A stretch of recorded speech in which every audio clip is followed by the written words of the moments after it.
Panorama group, जो सोचता है वो करता है। नमस्कार, न्यूज 8 के खास प्रोग्राम सियासत में आप सभी दर्शकों का बहुत बहुत स्वागत है।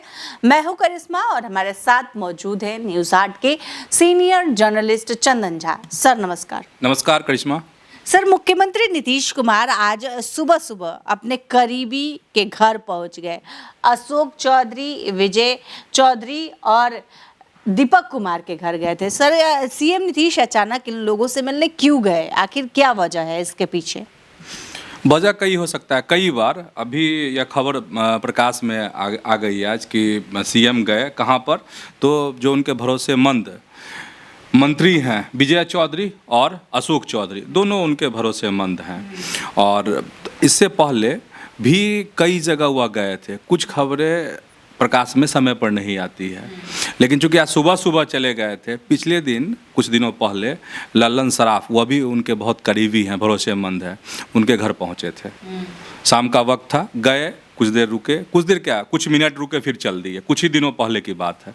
तो इसी तरीके से वो जगह जगह जाते रहते हैं जो उनके खास लोग होते हैं। तो इस बार फिर चले गए वो अशोक चौधरी के यहाँ और विजय चौधरी के यहाँ। अब खास यही है, जिस तरीके से अभी अशोक चौधरी का एक बयान आया। कौन सा बयान? जिसमें अशोक चौधरी कह रहे हैं कि हमें कोई मौलाना, जदयू को कोई मौलाना की ज़रूरत नहीं है।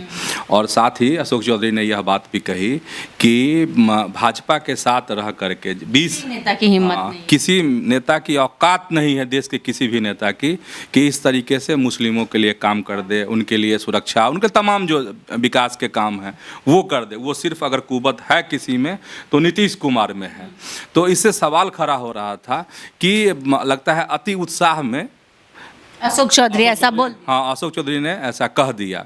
और इससे यह भी सवाल खड़ा हो रहा था कि क्या अशोक चौधरी ने बीजेपी को कटघरे में तो नहीं खड़ा कर दिया है इस बयान के माध्यम से। तो खैर जो भी हो, लेकिन तो हो सकता है कि इन्हीं सब चीज़ों की वजह से सीएम गए हों मिलने के लिए, यह भी है। और बहुत ज़्यादा बातें सामने नहीं आई है, क्योंकि अक्सर पहुंच जाते हैं वो इन लोगों के घर, ललन सिंह के घर भी जाते हैं। तो ये खबर है। अच्छा, अब जदयू की चर्चा कर रहे हैं ना करिश्मा, तो एक और खबर हम बताना चाहते हैं अपने दर्शकों से कि एक बड़ी चर्चा शुरू हो गई है जदयू में। जैसे अश्विनी चौबे वाली खबर है, पीएम आगे आने वाले हैं, हम लोग उस पर चर्चा ये शुरू हो गई है कि हो सकता है कि जदयू के राष्ट्रीय अध्यक्ष बदल जाए। इसकी भी चर्चा हो रही है जदयू में। तो कुछ भी जदयू में बड़ा होता है, हम इसलिए इस खबर की चर्चा कर रहे हैं। कुछ भी जब जदयू में कुछ बड़ा होता है तो आप गौर करेंगे कुछ महीनों में, कुछ इधर एक आध साल में, तो नीतीश कुमार घूमना शुरू करते हैं, तब बदलाव होता है। तो फिर बदलाव की आहट जदयू से आ रही है।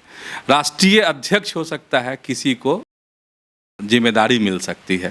राष्ट्रीय अध्यक्ष अभी नीतीश कुमार खुद हैं और कार्यकारी राष्ट्रीय अध्यक्ष जो हैं संजय झा हैं। चूँकि सीएम को लेके विपक्ष घेरते रहता है कि नीतीश कुमार बीमार हैं, हालांकि जदयू के तरफ से, एनडीए के तमाम नेताओं के तरफ से इसका खंडन किया जाता है कि नहीं, मुख्यमंत्री स्वस्थ हैं, बिल्कुल कुछ नहीं हुआ है। मुख्यमंत्री अपने रॉ में जिस तरह पहले भी काम किया करते थे उसी तरीके से काम कर रहे हैं। तो अगर, चूँकि करिश्मा पूछ रही है, सवाल करिश्मा का ये है कि क्यों गए, तो क्या जो आहट सुनाई दे रही है, जो चर्चा शुरू हो गई है कि जदयू के राष्ट्रीय अध्यक्ष बदलने वाले हैं, किसी खास नेता को यह जिम्मेदारी दी जा सकती है, तो क्या उन्हीं सब चीज़ों की बुनावट तो नहीं फिर शुरू हो गई जदयू में?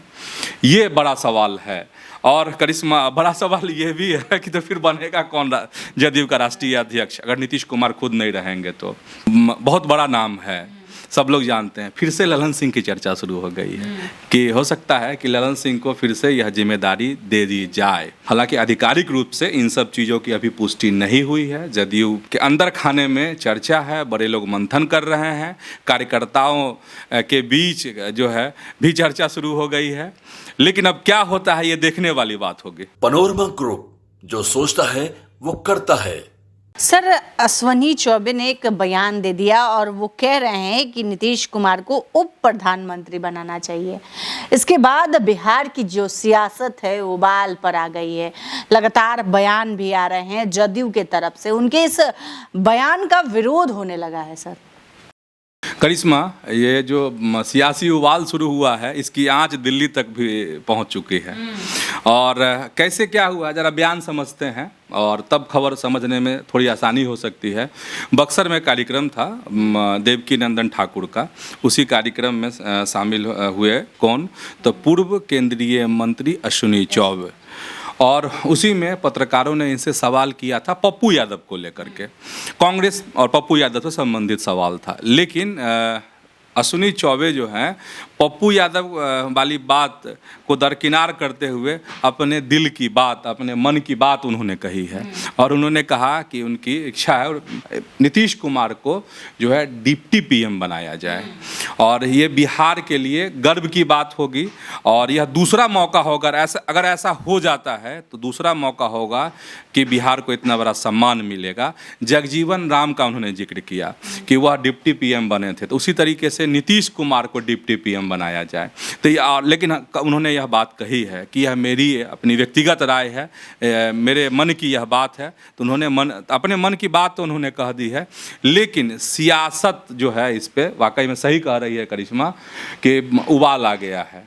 क्योंकि उबाल इसलिए आया है और उसका असर इसलिए अब हो रहा है कि प्रतिक्रिया भी आनी शुरू हो गई है, जदयू की भी प्रतिक्रिया आ गई है।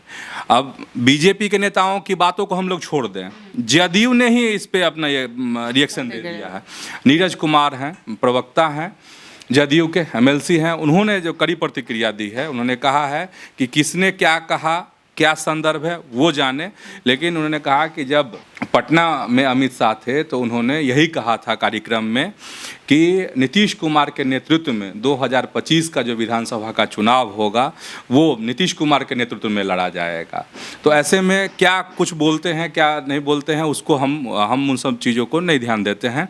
जो ऊपर के लोग, मतलब जो बीजेपी के शीर्ष नेतृत्व है वो क्या कह रहे हैं उसको वह संदर्भित कर रहे थे। तो इसका मतलब ये है करिश्मा, जैसे ही नीरज कुमार का बयान आया तो अब समझ में आ सकता है कि जदयू की क्या इच्छा है। हालांकि इसको जो राजनीति को बहुत समझते हैं उन लोगों का कहना है कि ये नीतीश के लिए बीजेपी का एग्जिट प्लान तो नहीं है, ये भी हो सकता है। तो अगर कुछ लोग ऐसे इस एंगल से भी सोच रहे हैं अगर एग्जिट प्लान ही होगा तो फिर डिप्टी पीएम कैसे? डिप्टी पीएम तो वाकई में एक ओहदा वाला पद है, एक बड़ा पद है। तो अब ये एक और सवाल आ रहा है, कुछ लोग कह रहे हैं कि ये अश्विनी चौबे के मन की बात नहीं है, ये बीजेपी के मन की बात है जो बात लीक हो गई या एकाएक उनके ज़ुबान पर यह बात आ गई। तो लोग अपने अपने ढंग से इस खबर पर जो है चर्चा कर रहे हैं, रिएक्शन दे रहे हैं, लेकिन सियासत तो जो बिहार की राजनीति है वह अश्विनी चौबे के मन की बात से जरूर गर्मा गई है। पनोरमा ग्रुप, जो सोचता है वो करता है। सर, तेजस्वी के एक विधायक पर आरोप लगा है और कहा जा रहा है टिकट के नाम पर पैसे ठग रहे हैं, कई तरह के आरोप लगाए जा रहे हैं, क्या कुछ खबर है सर? दबंगई का भी आरोप है। आरजेडी के विधायक हैं और साथ ही महासचिव हैं, इन पर आरोप जो लगाया है वो भी राजद से ही जुड़े रहे हैं। अब अभी फिलहाल राजद में नहीं है, राजद के पूर्व नेता हैं सुरेश कुमार, और इन्होंने पीरबोहर थाने में इस बात की शिकायत की है और साथ ही प्रशासन से, तमाम आला अधिकारियों से जान माल की सुरक्षा को लेकर गुहार लगाई है, परिवार की सुरक्षा को लेकर गुहार लगाई है। और उन्होंने कहा है अपनी शिकायत में कि 26 मार्च को भामा शाह जयंती मनाने के लिए तैलिक साहू भवन में मीटिंग हुई थी, और मीटिंग के बाद राजद के जो विधायक हैं रणविजय साहू ने अपने बड़े भाई दिग्विजय साहू के साथ जो है मिलकर उनके साथ दुर्व्यवहार किया, गाली गलौज की, मारपीट की। और उनका यह दावा है कि इसका सीसीटीवी फुटेज भी है, ये अपनी शिकायत में उन्होंने जो कही है। और उन्होंने कहा है कि मुझे जान से मारने की धमकी मिली है विधायक की तरफ से।